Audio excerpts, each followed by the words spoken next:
You're welcome back. Now we continue to celebrate the former UN Secretary General Kofi Annan. We've got a documentary that details how his life has progressed from infancy until his unfortunate demise. So why don't you stay with us for some education on the man who is and was Kofi Annan. The world that I'm working to create is a world that should be of interest to all of us.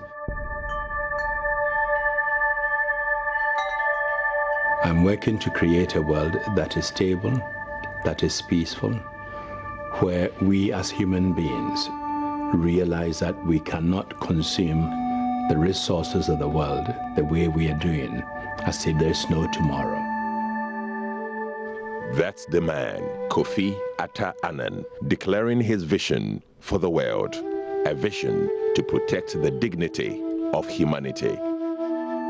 The farmer knows instinctively that if you take something from the earth today, you have to put something back to be able to return to harvest tomorrow.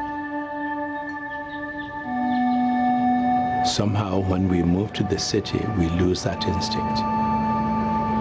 We need to create a world that is equitable, that is stable, and a world where we bear in mind the needs of others and not only what we need immediately.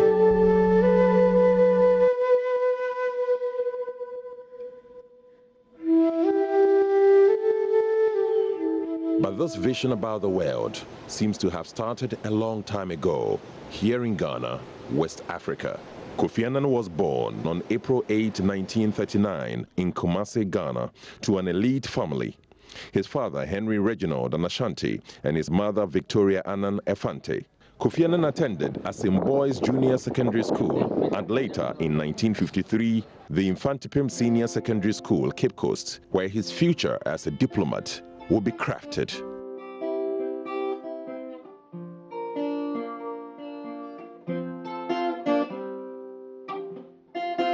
In this documentary, we speak to schoolmates, friends, co-workers, and family members, looking back on the life of the man who, until his death, wowed the world with his exemplary leadership style. Kofi Annan's secondary school in Infantipim was founded by British Methodist missionaries in 1876. And here is where many of the stories about Mr. Annan's political leadership, fun and pun, started. At school, there was nothing to distinguish Kofi from any other child in the school. Dr. Andrew Anane Akutu, a retired civil servant of the UN, was Mr. Annan's schoolmate at Infantipim. He remembers so vividly their time on campus back in the day. Kofi's main thing, as I recall, is that he was a very good athlete, that he was a very good sprinter. And later on, and then when he went to the States and so on, he was even competing in the States as a sprinter. While on campus, Kofi Annan was deeply involved in the political leadership, becoming the opposition leader of the mock parliamentary elections of Infantipim.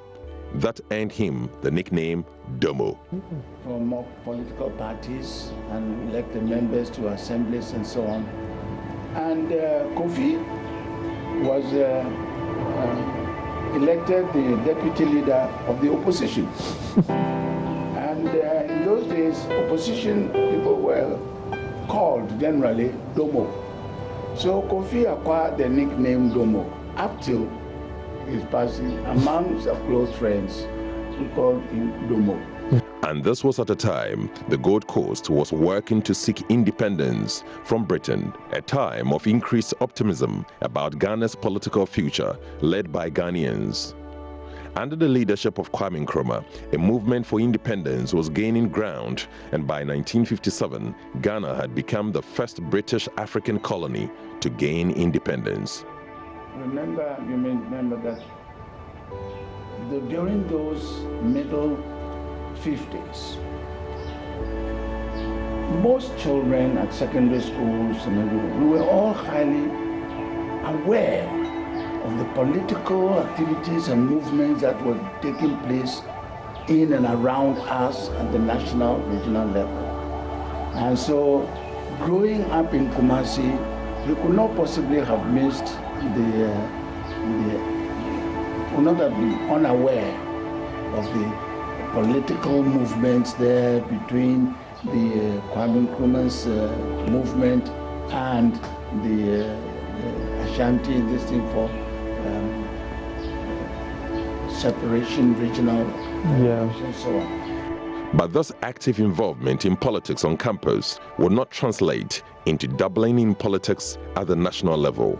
This is why the legendary former headmaster of Infantipim, F.L. Bartels, would not allow his students to join the political movement. He's a man who would influence a generation.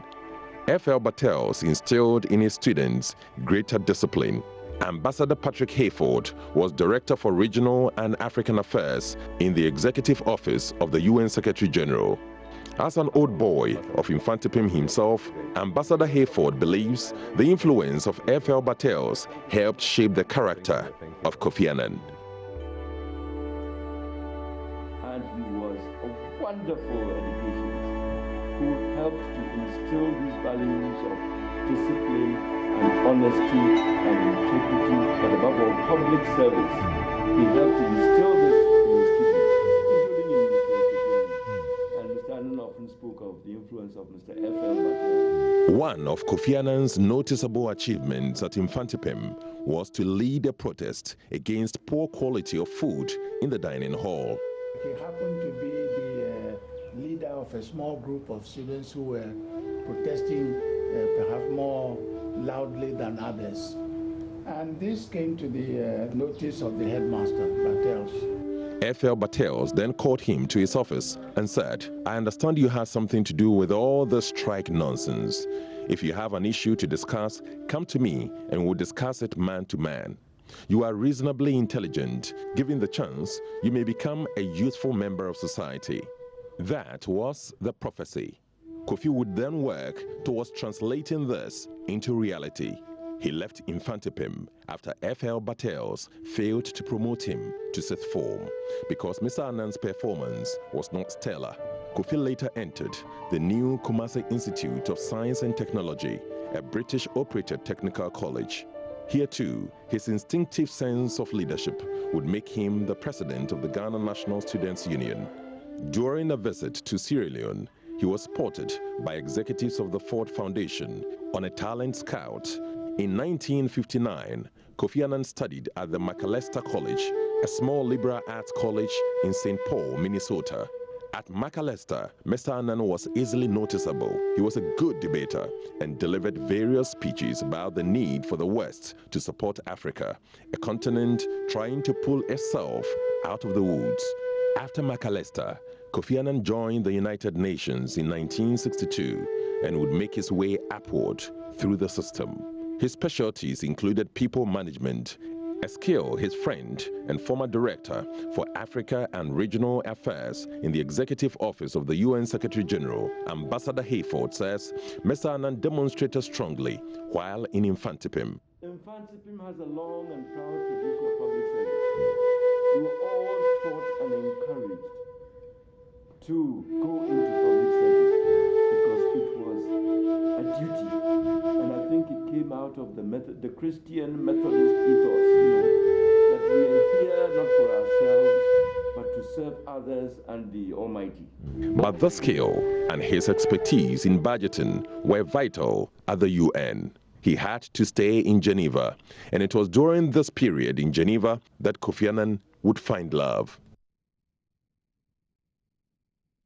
A few months after their 1965 wedding, the Annans returned to Africa after he took a post as an administrative officer in the personnel section of the UN Economic Commission for Africa in Addis Ababa, Ethiopia. The UN transferred Annan back to Geneva as an administrative management officer in August 1972.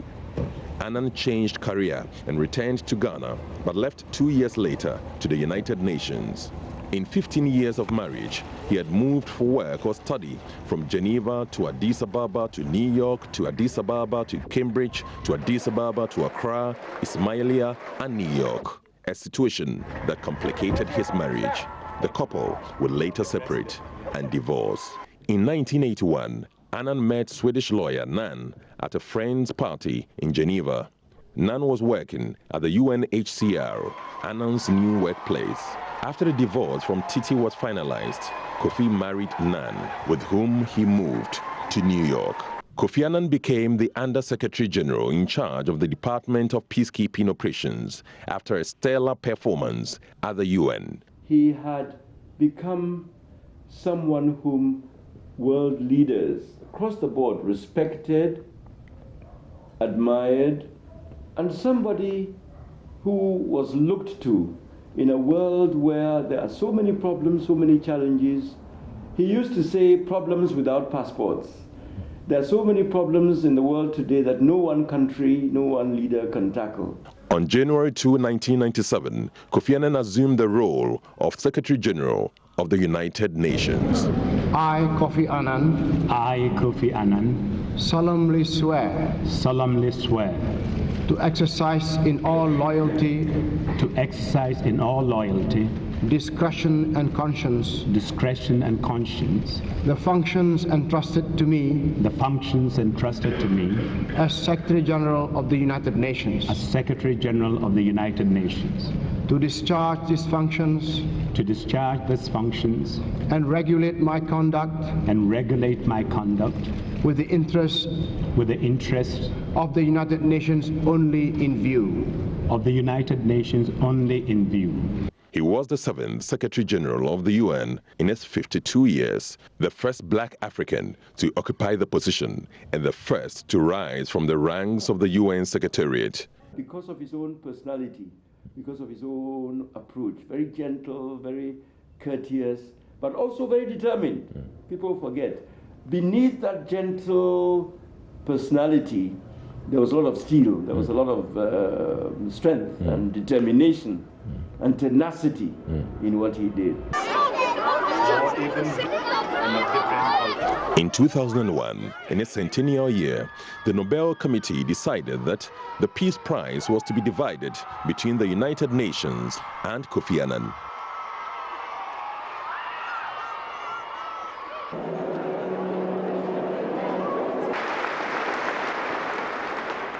Medal and the diploma.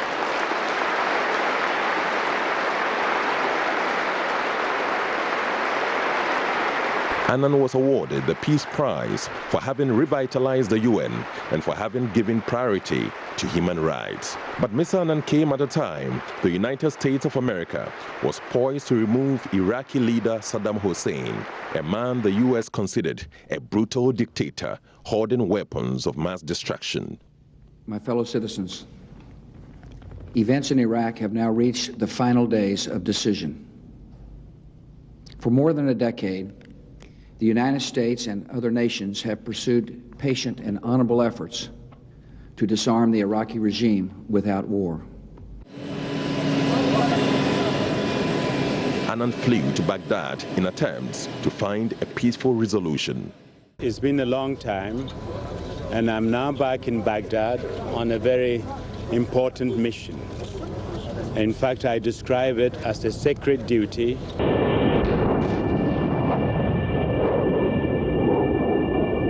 But the US would not wait and defied UN caution against waging war on Iraq. Kofi Annan described the war as illegal and would draw criticism from the U.S. Also on the Iraq front, UN Secretary General Kofi Annan had some stinging words for the United States. In an interview with the BBC, Annan said that the U.S.-led force did not have the legal authority to invade the country. Very difficult moment for the international civil servant, challenging a superpower, albeit in a diplomatic manner. Those were skills that made Mr. Annan largely successful at the UN, says Ambassador Hayford, a man who worked in his cabinet. So he tended to choose people who were up to the task, let me put it that way. And it's another thing he achieved. He brought a number of former heads of state to senior positions in his team. And that helped to raise the profile. Mary Robinson, former president of Ireland. He brought several other former heads of state to very high-level positions. And by the way, the current Secretary General of the United Nations, Mr. Antonio Guterres, was selected by Kofi Annan when Kofi Annan was Secretary General to be High Commissioner for Refugees. And it's a measure of the quality of Kofi Annan's choice that the world has now put him in place as the new Secretary General of the United Nations. What will you say was his role regarding the MDGs? Well, he was front and center. The Millennium Summit was orchestrated and convened by him. And because of his own person and the respect, admiration, and support he had from the entire membership of the UN, everybody, all the world leaders were there. President Clinton, the US president at the time, came. The Chinese leadership were there. The Russian, across the board, leaders from all parts of the world came for the Millennium Summit. That's what made it special. The MDGs were the 8 international development goals for the year 2015 that had been established following the Millennium Summit of the United Nations in 2000, when Kofi Annan was Secretary General.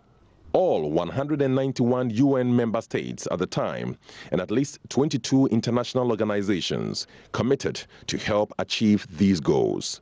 He also strengthened the fight against HIV. At the UN, Kofi Annan maintained a healthy relationship with all staff.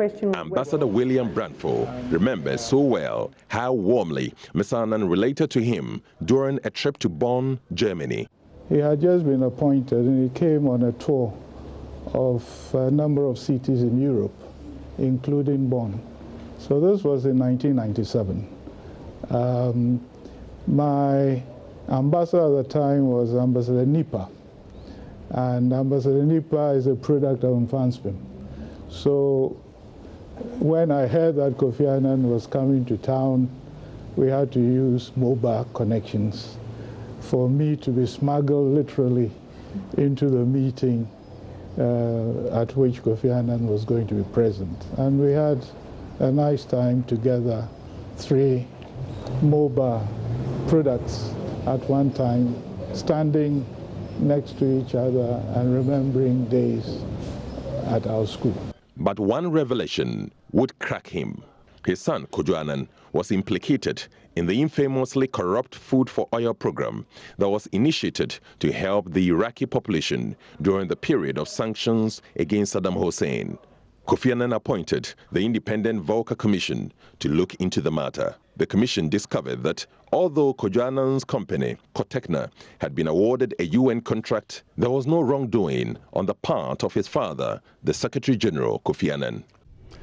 Dear friends and colleagues, saying goodbye is never easy. I have spent most of my life working with the United Nations. Kofi Annan would retire after more than 43 years with the UN, 10 of which he spent as Secretary General. In his final speech after stepping down as Secretary General, Kofi Annan reflected on his work at the UN, describing it as rewarding. It has been an extraordinary privilege to serve as Secretary General these last 10 years. I believe we can all feel proud of what we have done together in that time to address some of the world's most pressing challenges. Sometimes we have shared the exhilaration of success, such as winning the Nobel Peace Prize in 2001. At others, we have faced bitter trials. Kofi Annan retired from the UN, but was not too tired to work. After leaving office, Mr. Annan founded and ran the Kofi Annan Foundation, an independent non-for-profit organization that worked to promote better global governance and strengthened the capacities of people and countries to achieve a fairer, more peaceful world. He would continue to speak truth to power while fighting for the poor and the vulnerable. It's unfortunate that it's also divided in Europe.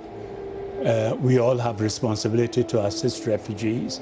They have rights, and the countries in the region have done a lot. Some European countries have tried to do better than others, but of course they are coming under tremendous pressure. Bosomoro Kofi Atta Annan will be remembered for many things. From his passion for humanity to his sense of humor, an interesting joke that preceded many of his speeches is one he tells of how children in a tiny village confused him with American film star Morgan Freeman. And I'm glad we didn't start by saying, here is a man who doesn't need any introduction, because that's usually the way people introduce me. And you never know, because you can walk around thinking everybody recognizes you, everybody knows you, but it's not always the case.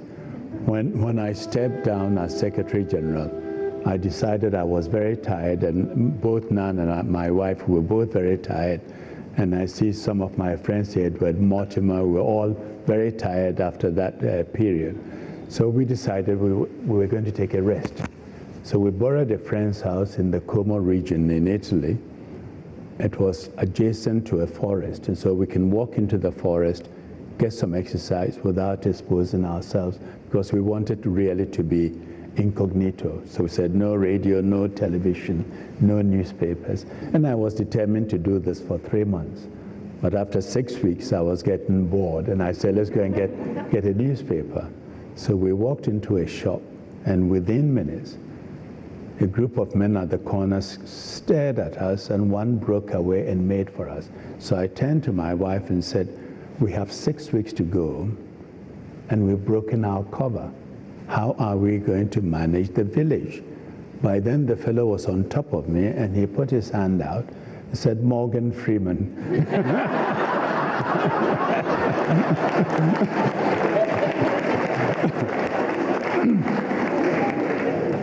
May I have an autograph? So I said, sure.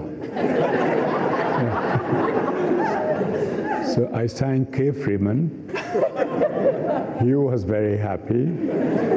The security guys with us were very happy. And my wife said, and indeed, you are a free man. You are no longer the Secretary General. So on his passing at age 80, it was obvious the world has lost a friend and a father. Dr. Akutu talks about his last interaction with Kofi Annan. And, I attended the installation of his successor as Chancellor of the University of Ghana. And during that event, it was mentioned that His Excellency Kofi Annan unfortunately could not attend the event because he was unwell. So a couple of days later, I sent him an email to say that I gathered everything that he was unwell, and I wished him speedy recovery, speedy and full recovery. And he sent me back word to say that yes, he very much regretted not being able to attend the event at Lebanon, but that because he had pneumonia, but he expected to be discharged from hospital soon. Unfortunately, that proved to be the last word that I heard from him. The next thing was to hear that he had passed away. Back in his home in Kumasi, his family mourned. And almost everybody wouldn't believe by the first sentence. They have to question again. I have to repeat and repeat till it sunk in that it's a fact that has happened. So yesterday, the whole of yesterday, we were all under shock until the confirmation came that it was actually happened in Switzerland. The United Nations held a remembrance service for a fallen hero. Antonio Guterres, the 9th Secretary General, led the service. We are here to pay tribute to Kofi Annan, one of the best of us, a man who embodied United Nations values and made us all proud to call ourselves his colleagues. Ghana's permanent representative to the UN, Martha Amapobi, spoke on behalf of the President. It is a rather difficult time for the family and people of Ghana, the land of birth of Kofi Annan. But we find comfort in the outpouring of tributes from virtually every corner of the world. and tributes poured in from around the world for the man who transformed the United Nations with his gentle but firm demeanor. The world has lost a man like no other. As fellow Ghanaians, we would respect this legacy, that we would try to do some of the things that he has urged not only us but the rest of the world to do. Let's trust young people, let's invest in young people. Those were his words. I think if we can do that, we will be paying a great tribute to him. We should remember him for the contribution he made to making the world a safer, a better place. A place where we, humanity, try to take better care of the most humble among us, those who need help, the victims of war and famine and suffering. He was a remarkable statesman, a natural diplomat.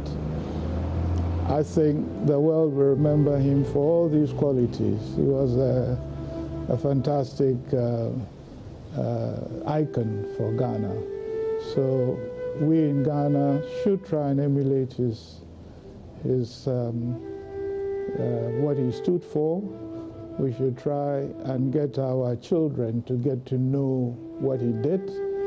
And I'm sure that as far as the world is concerned, the UN and so on, that all kinds of things will be done to memorialize Kofi Annan. Huge problems like genocide begins with one individual, the humiliation of one individual. And so the focus on individuals and people is the right one. And if we work in partnership and we all do our little bit collectively, we will make a giant contribution.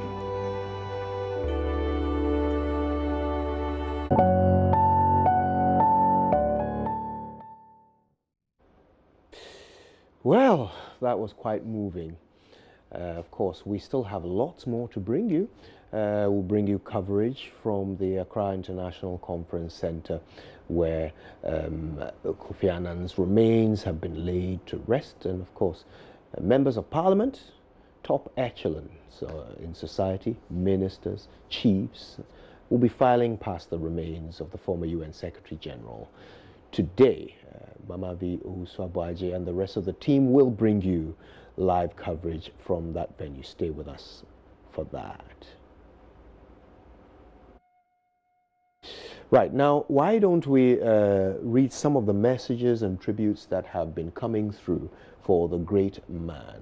Several of them have already been shared by the University of Ghana is where this book of condolence has been opened. Kofi Annan, of course, was the immediate past chancellor of the university. And this one is by Professor Yao Chumesi, chairman of the council of the university. He says, Mr. Kofi Annan was a heritage figure in many senses, and his death is a great loss to Ghana, Africa, and the world. He was a tireless fighter for peace and love in the world. May he have eternal rest. That's how Professor Yao Chumesi chooses to remember him. Professor Ebenezer Odro Owusu has also been speaking. He, of course, is the Vice Chancellor of the University of Ghana, and he said, Ghana, Africa, and the world have truly lost a gem. He was humble and peaceful. Mr. Annan was a true blessing to his generation and the world at large. Rest in peace. Moving words from Mercy Hazel Ashia, who is the registrar at the University of Ghana, and her thoughts were these. We are grateful for the 10 years that Mr. Annan gave to the University of Ghana. We would have wished for a chance to express this sentiment to him, but God knows best. May his gentle soul rest in perfect peace. We will miss you, sir. That's the humble tribute by the registrar. Also, Professor Florence Abena-Dolphine, who is the former Pro-Vice Chancellor, had this to say, Mr. Kofi Annan's name will never be forgotten for the excellent way he made Africa proud when he was UN Secretary General. Always cool and collected, he handled very complex issues with wisdom. Rest in peace. That's Professor Dolphine. And Justice Professor Samuel Kofi Dateba, who is a former chairman of the University of Ghana's Council, said that he was an extraordinary man who inspired council, the university administration, and the university community during his tenure as Chancellor. He was quite unassuming in person and easy to discuss ideas with. He was full of wise and forward-looking thoughts. The university owes him much. May his soul rest in perfect peace. Let's read another one, and this one says, a fine gentleman and a fantastic chancellor. Proud to have been your first vice-chancellor. Uncle Kofi, may the Lord grant you eternal rest. Amen. And this is how Professor C.N.B. Tego, the former Vice-Chancellor of the University of Ghana, eulogized the great man. Here's another. You have served your term and affected your generation. You represented the best of the Ghanaian, and we thank God for your life. May you find eternal rest. The thoughts of Professor Henrietta J.A.N. Mensah-Bonsu of the School of Law at the University of Ghana. More members of the university community have been remembering the great life lived by Kofi Annan, and Professor Mensah-Bonsu is just the latest in that series. Here's one more. Mr. Kofi Annan's legacy will live on. He made a huge impact everywhere he was and impacted everyone. His name was a brand and brought huge benefits to the University of Ghana. Rest in perfect peace. And that's Sheila Amwa, Director of Public Affairs at the University of Ghana. No doubt a massive icon indeed. Now, it's not only the university community that has been remembering Kofi Annan. You have been doing the same on Facebook and Twitter. Several of your messages have caught our attention. I think it's right that we share a few of them right now. Kwesi Boateng Ayipa says Kofi Annan spent almost all his life living in the States, but his accent never changed. He spoke a typical Ghanaian English. The moral lesson is no matter how fluent you speak and slang the English language, the dollar will expose your country's currency. Kwesi Boateng Ayipa there, making a bit of satire of the current economic situation at this time.